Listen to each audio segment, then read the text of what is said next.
Hello. What? So I'm downstairs. I'm signing on to the rabbi's Passover class. What are you doing? All right. You want to do this together, or you want to be on the main level?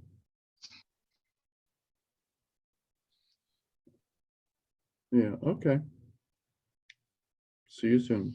Bye. Morning, Mike.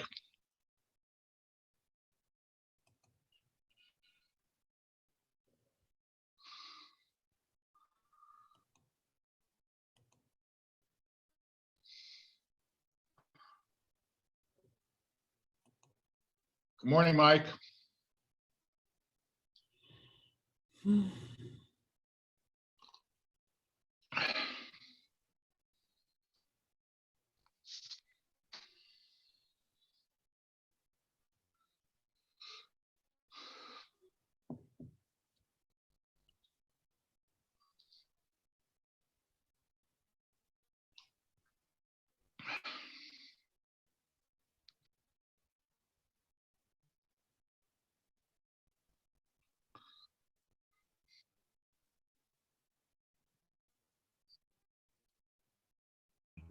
I'm sure Why don't we start a little later?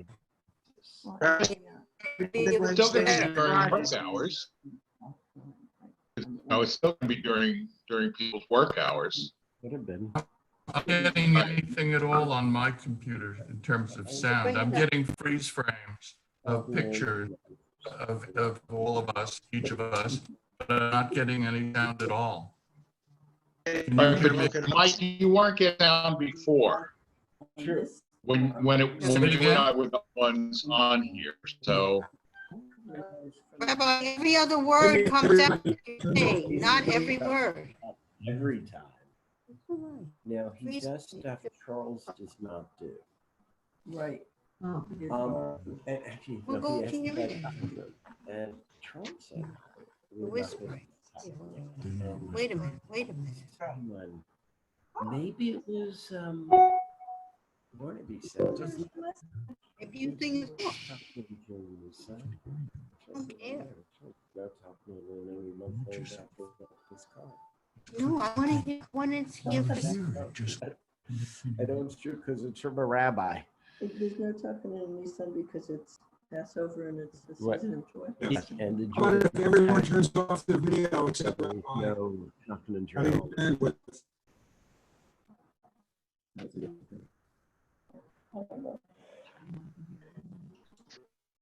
Oh, I see what that little light is. There's a little bright light there. I was thinking there's a hole in the screen. No, it's telling me the camera's on. Oh. A lot of people have white walls. One thing I've noticed, Mm. I have the best backdrop when I sit this way. Right. Cutting off Well, the video to the right. Mark. You know, but actually, it's, if you look, most people, it's not so nice. Well, what's his name? There's a nice guy with the white beard who's told me his wife has Alzheimer's. Jerry? No, Jerry too. Another Jerry. Anyway. Oh, yeah. I told you that. Remember? Yeah, I said we're having. Your video, okay? Your video, your video. Yes. Sweet, yeah. He's with the tremor. Yeah, he had his bookcases. And then, of course, Joel and Nancy had bookcases behind them. Didn't see that. I didn't notice that. I'm gonna get started. With what? On Friday, I guess, I sent out a document about preparing for Pesach in the current conditions. And I think that there are two issues that people are dealing with. Question of trying to have a Seder under the current circumstances. And other is the question of what to eat and how to shop and all of that during the current and I also think that over the past few days since I sent it out, people are more and more aware of the fact that, you know, the idea that you gather in groups of 10 is really not what's going on, is really not best advice. And that really you should not be spending any time with somebody who's not part of your household, period. And that means, you know, for most of us, that means no Seders. You know, even if you have, you know, a small family or whatever, it is not a good idea to gather with other people. And so people are going to have to gather for Seder in their own household. And so therefore the question of using Zoom or Skype or Google Duo or Google Hangouts or any of the other web conferencing core platforms has come up. It's come up obviously over Shabbat services as well. And as you know, because pretty much all of you have been participating at least in some of the services, we have been streaming our services on Shabbat. And in Israel, a group of Sephardic Orthodox rabbis ruled that it was permissible to use Zoom or whatever for Seder as well. The one thing that they have said, which is what the law committee of the conservative movement has advised as well, is that the connection should be open before the holiday actually begins. Having said that, you know, as I said to you on Thursday, and as we've been following, that is a best practice. For most of us, it's not feasible because even if you have a Zoom account that's a paid account, your meeting is limited to 24 hours. All right. The Liptons have suggested that everybody disconnect their video and be on audio only, and that will save bandwidth. And I think that's a good idea. I'm going to mute. That's an excellent idea.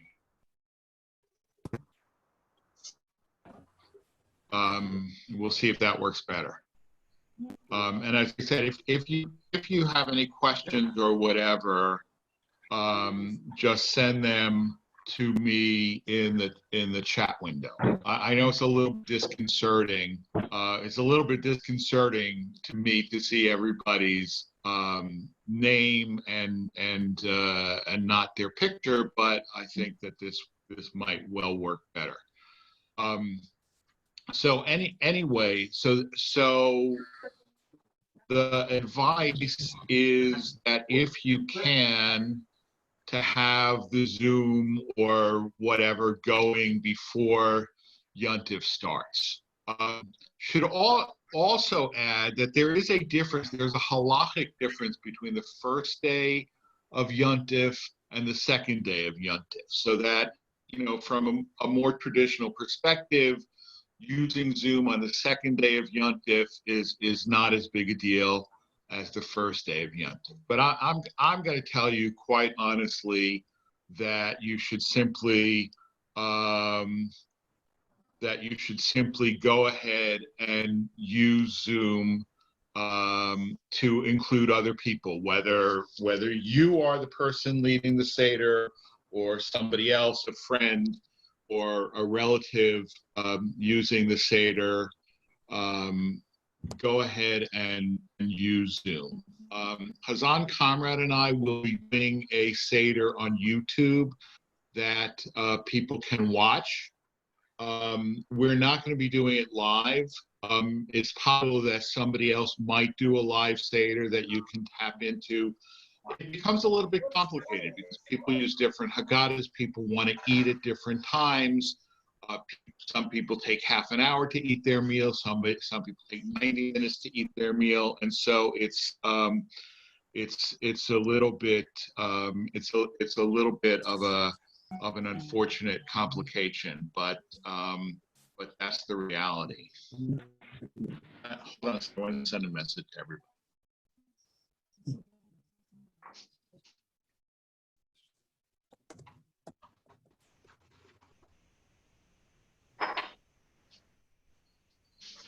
No questions. Can I get you something?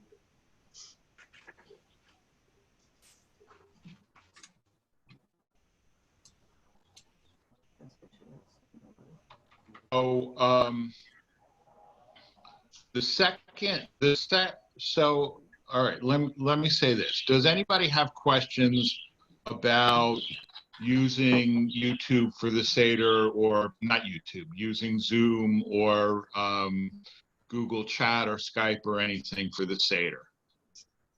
The other thing that I should mention about Zoom is that you can get a free account for Zoom to initiate meetings, right? Like, we have been using my account, which is a paid account.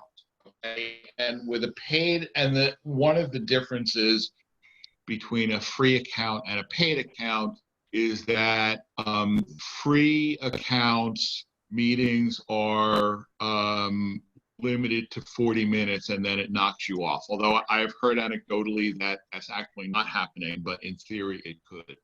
Whereas a paid account, the meetings can last as long as 24 hours. So if you're planning on doing a video Seder on Zoom with friends or relatives, you're going to have to set up a paid account, because I don't think anybody does a 40-minute Seder. So that is as far as that goes. So now I will move over to the question of buying and preparing food for Pesach.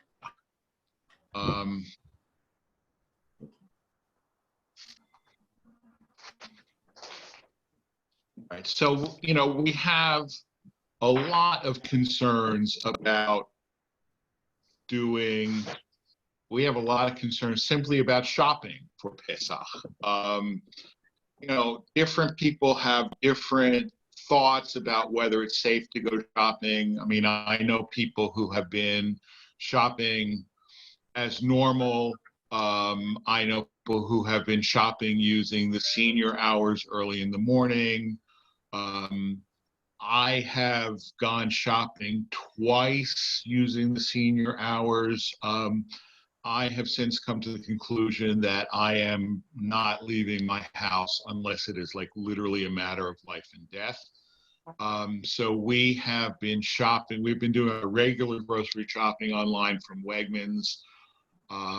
Problem even with that is that it now takes several days to get a delivery.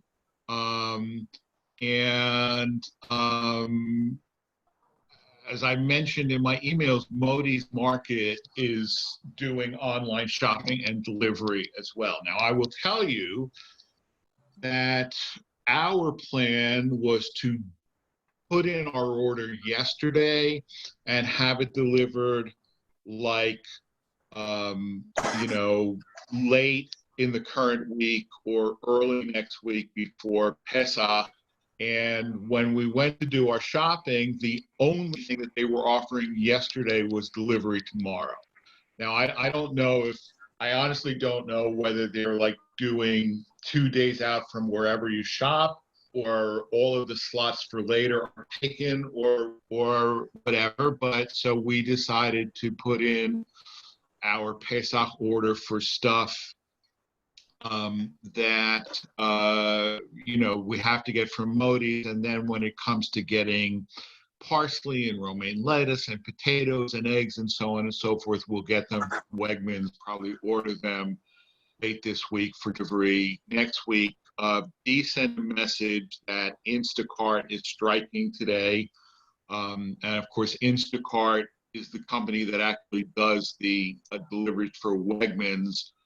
it's not clear that everybody is striking, and the other thing is that different stores are having different rules for Instacart. Like, one of the things that the Instacart workers are asking for is that the default tip be set at 10%. If you're doing your Instacart shopping from Wegmans, it's already 10%. So I'm hopeful that even if they're striking, let's say Giant or some of the other companies, that they won't be striking Wegmans. But obviously all of this stuff is incredibly stressful and not something that any of us can control. So, the main concern is that, shopping is risky, and because of the inconsistencies in supplies and whatnot, there's no guarantee that, a specific product that you're looking for will be in the grocery store that you normally go to. And if it's risky to go to one store, it's certainly risky to go from store to store to store looking for stuff. All right, so what I want to say is that halachically, there is a huge difference between chametz and kitniyot. Okay, now those of us who are Ashkenazim and those of us who are traditional, we sometimes don't realize that, okay? But, I've tried to make this really clear over the years, but I'll say it again. What is chametz? Chametz is when grain comes into contact with water for 18 minutes or more, okay? And it is only 5 specific types of grain: wheat, barley, rye, spelt, and oats. Okay, so conversely, you can have matzah made of wheat, barley, rye, spelt, or oats, right? But anything that's made out of those 5 grains that's not matzah is chametz, okay? And that is biblical chametz, called chametz mamash, okay? Anything else is not chametz, okay? Now, historically, Ashkenazi Jews have not eaten rice, have not eaten corn, have not eaten beans, have not eaten lentils, etc., etc., etc. But those are not considered chametz, okay? So, like, when we have the prohibition, like, you're not allowed to even own chametz. So you've signed the form, either like a paper form that you sent in or faxed in, or the electronic form that I set up, and you're asking me to sell your chametz. I'm not selling your corn. I'm not selling your rice. I'm not selling your beans, because that's not chametz. And therefore, there's no prohibition on owning it. There's no prohibition on keeping it in your house. Okay, so in 2015, the Rabbinical Assembly passed a response that said all Jews may now eat kitniyot. Okay, now, some people follow this, some people don't, right? I mean, I certainly know people who say, look, for 1,000 years, my ancestors didn't eat beans and rice on Pesach. I don't see any need to eat beans and rice on Pesach. And I will tell you that this has been my own practice as well. And I have not allowed kitniyot to be served on Pesach at Kehilat Shalom, because I don't think that people should walk in and find that the shul is serving food that they won't eat. Not this year, because we're not cleaning the kitchen, we're not doing Seder, we're not serving food. But I have not allowed kitniyot at the shul. But in terms of your own practice, I think it's your own decision. Okay, so I have, as a general rule, personally not eaten kitniyot. Okay. Having said that, the law committee has said, at least for this year, people should consider eating kidney oat. Okay. Now, I think that was phrased a little bit too strongly. For whatever reason, your practice is not to eat kidney oat and you can still manage not to, then that's great. Okay, but for example, you know, Kelly and I, we eat a lot of yogurt, okay? And kosher for Passover yogurt, it's hard to find, it's expensive. Giant usually has it, but I don't want to go into Giant. Modi's has it, but it's an inflated price. And there's, and they say there's no guarantee that they're actually going to deliver what you order, right? So we have a lot of fruit flavored Greek yogurt in the house. I looked at the ingredients. The only problematic ingredient, it has cornstarch and it has sweeteners, corn sweetener. It has cornstarch, cornstarch and some of them might have corn syrup as well. In previous years, I would not have eaten that on Pesach. This year, we're going to eat it on Pesach because frankly, I'm not going to risk my life for yogurt, and I'm not going to drive myself crazy for yogurt, and I'm not going to spend $2 for a 79-cent container of yogurt. It's just nuts.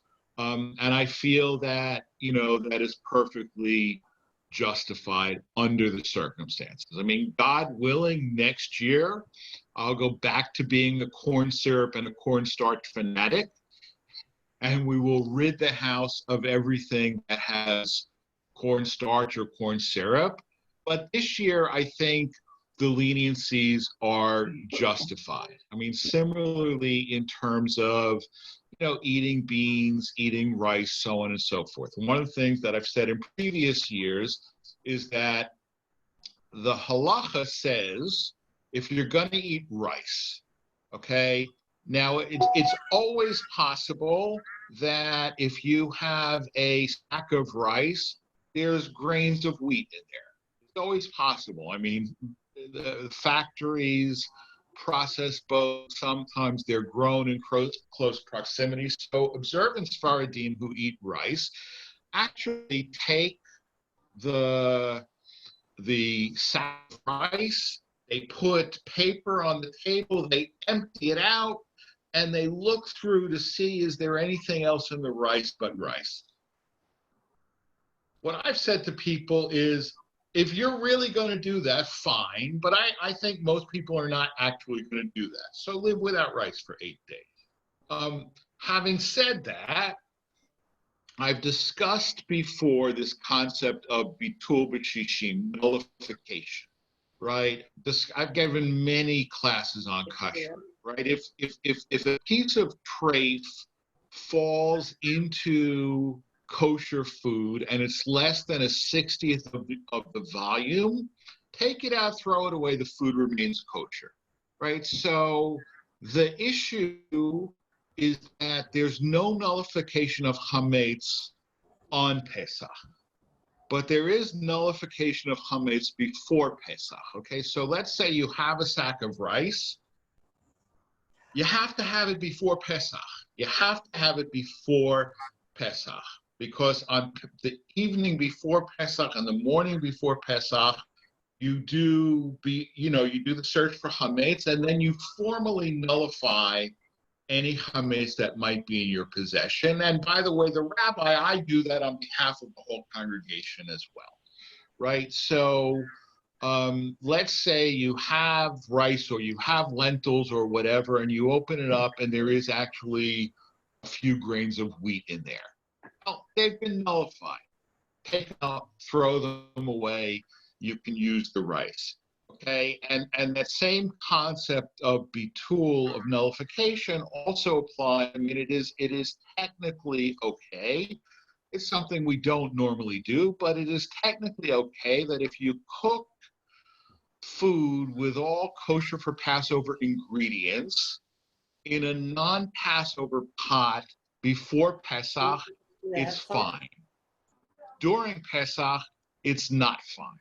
Okay, so that, I think, justifies for this year buying food with non-problematic ingredients, even if it doesn't have a certification, right? And again, this is a practice that we are personally following.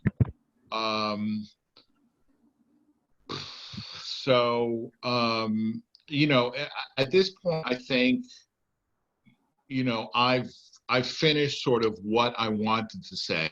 Once again, I'm really sorry about the technical difficulties, but people are sticking here, so obviously you must be able to hear what I'm saying.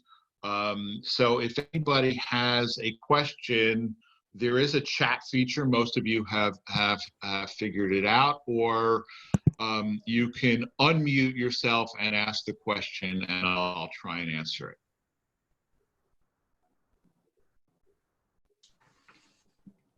Anybody have a question?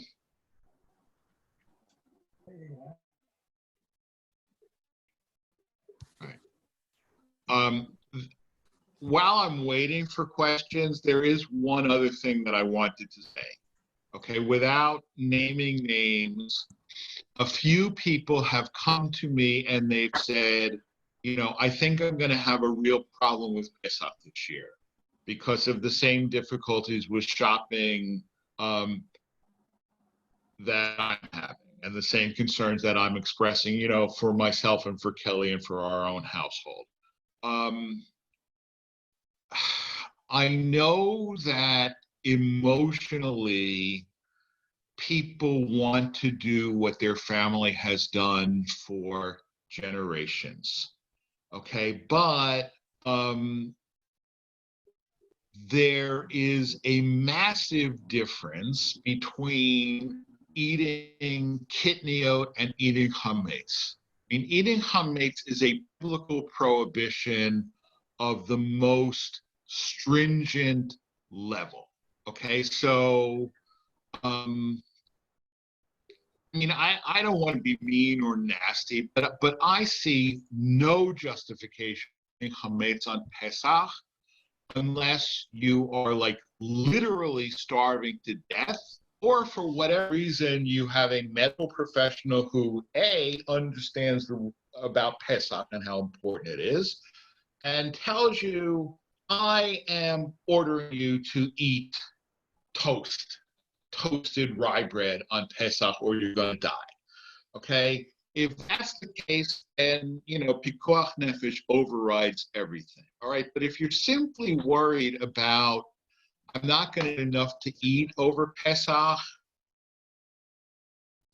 you know, I don't know, rice cakes, beans, cornbread, whatever. There's just a massively huge difference between eating kitniot and eating chametz. Okay, so I hope that's clear. And if you know, if you have a personal question about this in terms of what practice to follow, drop me an email, give me a phone call. You know, I think you guys know me well enough that, you know, I have the basic knowledge, I think, to answer these questions. I you know, also try to be reasonable and help people find solutions that they can actually live with. Okay, so Dee sent me a question.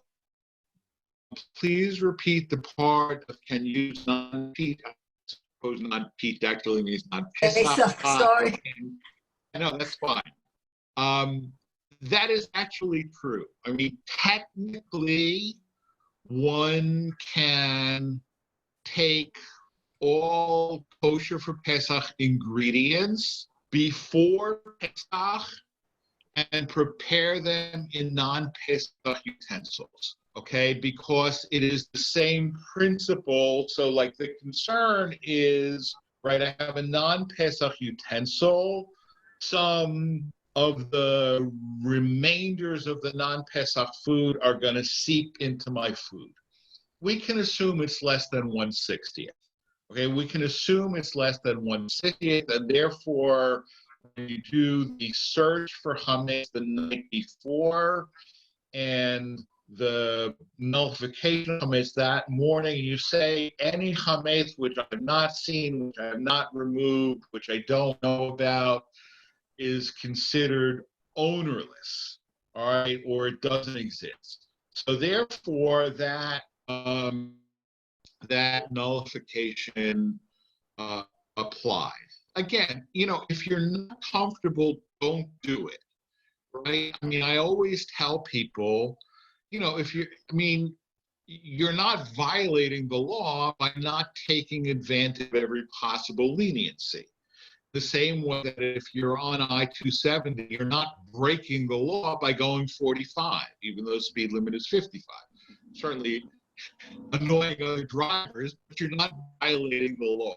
Okay, so if you can manage to do without eating kitniyot, then don't. If you can manage to insist that everything you buy has a kosher for Pesach hechsher, that's great. But don't drive yourself nuts, okay? And to me, personally, okay, and your evaluation may be different, okay? I am not leaving the house except to go to my office to get things that I need to do my job, okay? And I'm okay going to my office because nobody else has been in there, okay? Other than that, I'm not leaving my house.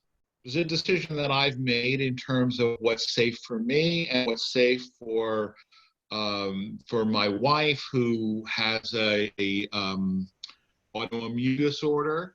And if you are feeling the same and shopping is difficult, then you have to do the best you can. But what I'm trying to do is give you a hierarchy of this is best, this is next best, this is next best.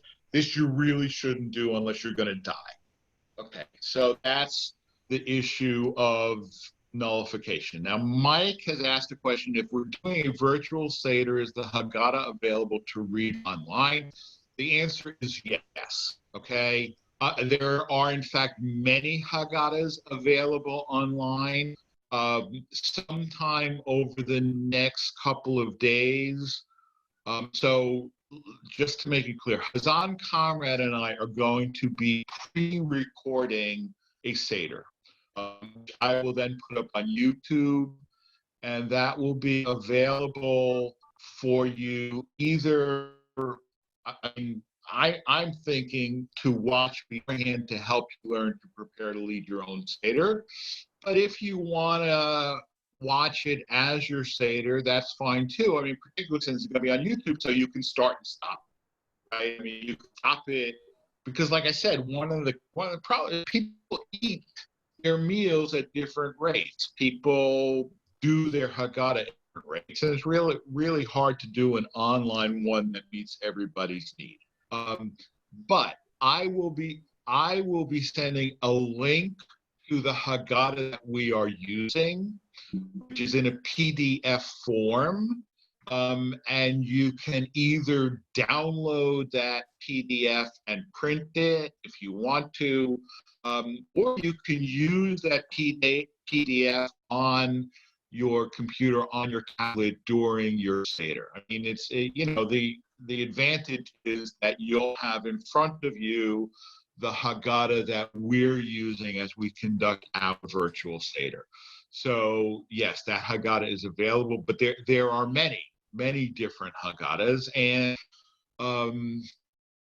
if I have a chance, I'll compile a list of the different online Haggadah, but I don't know that I'll get to it. But for sure, the particular Haggadah that Hazan Kamrat and I will be using for our pre-recorded YouTube Seder, I will send out a link to everybody. Anybody else? You can either yourself and ask a question, or you can type a question in the chat box.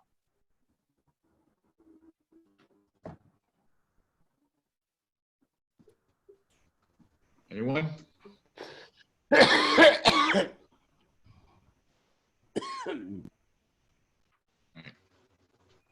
All right, I'll have more time, and if there's no more questions, I will end this meeting.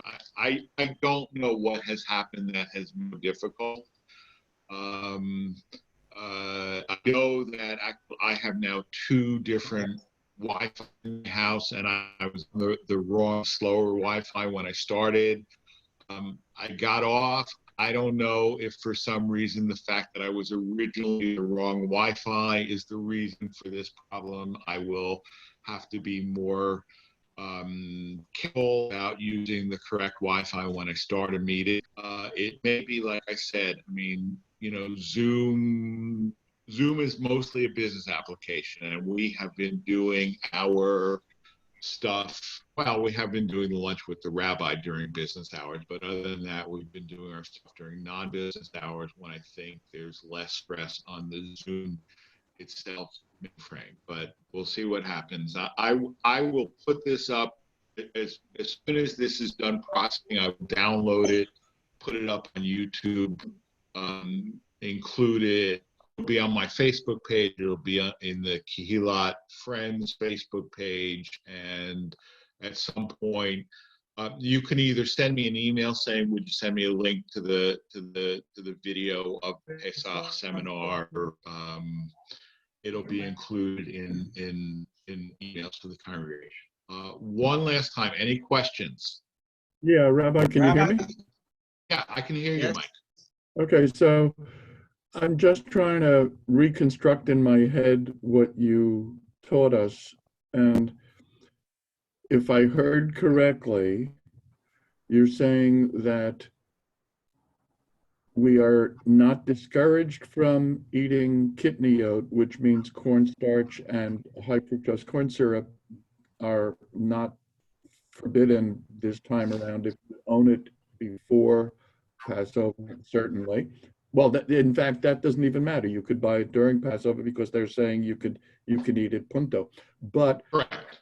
are you saying that we don't have to look for the Pesach hectare as we clean our refrigerator, for example? That if there's food in the refrigerator that doesn't have a kosher Pesach hectare, but is not, I mean, I don't know, is not bread, that we don't have to get rid of. Yeah, I mean, yes. I mean, it should, first of all, it should have a hectare, right? It should have a regular kosher hectare. But if you can tell by the ingredients that the only thing, wait here, I'll go get a yogurt and I'll show you what I'm talking about.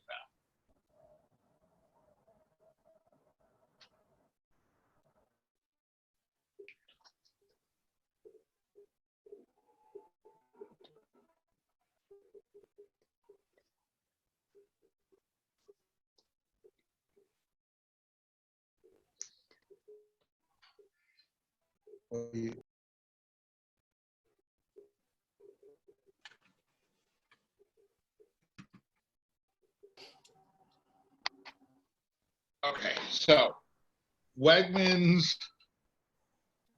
yogurt, right?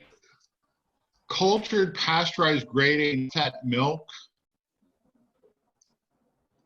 strawberry, sugar, cornstarch, natural flavor, pectin, vegetable juice. Okay, so the only problematic ingredient in here is cornstarch. It's kosher, it has a hectare, it has cornstarch, right? So if you're eating, there's no reason not to eat this, right? And you are correct, I suppose, that could even buy it during Pesach and not only beforehand, because you're not nullifying anything, right? I mean, you probably should get it before Pesach because of the possibility that it was although there's not hametz in yogurt. I don't know, but yeah, I think it's fine for this year. Like I said, in previous years, I would not have eaten this on Pesach, but this year I'm gonna, because corn, I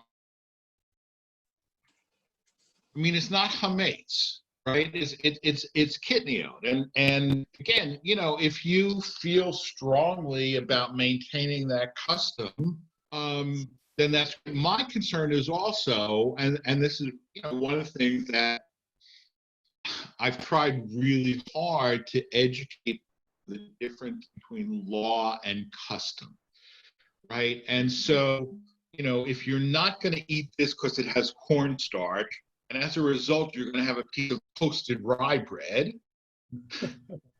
right?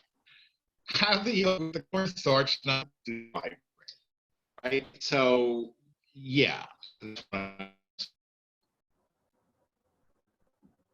Anyone else? Right. And, you know, and please, if you have specific questions, call me or send me an email. I mean, you know, I mean, to the extent that if you're doing your shopping and you have questions about a certain product, give me a call. I mean, you know, if I'm not available, I'm not available. But if I'm available while you're doing your shopping and you have a specific question, give me a call. Or if you're going through your refrigerator figuring, you know, this I need to throw out, this I'm not going to eat on Pesach, but I don't need to throw it out. I can put it in the back of the fridge in a sealed bag or whatever, and this I can have during Pesach, and you have questions, give me a call. Okay. One thing that I'm going to tell you is that if you're a married couple with two different levels of observances, and one spouse says, this is fine, and the other says, no, don't call me. Okay, I don't want to get involved. Okay, that's between spouses.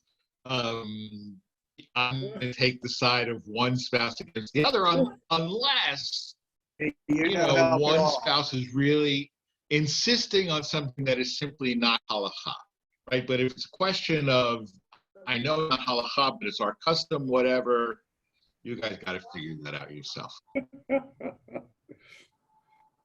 Right. Anyone else? 12:30. Excuse me? Getting together again at 12:30. 12:30, yes. Okay. All right, see you then. Okay, thank you. Okay, bye-bye. Thank you. You're welcome. Thanks.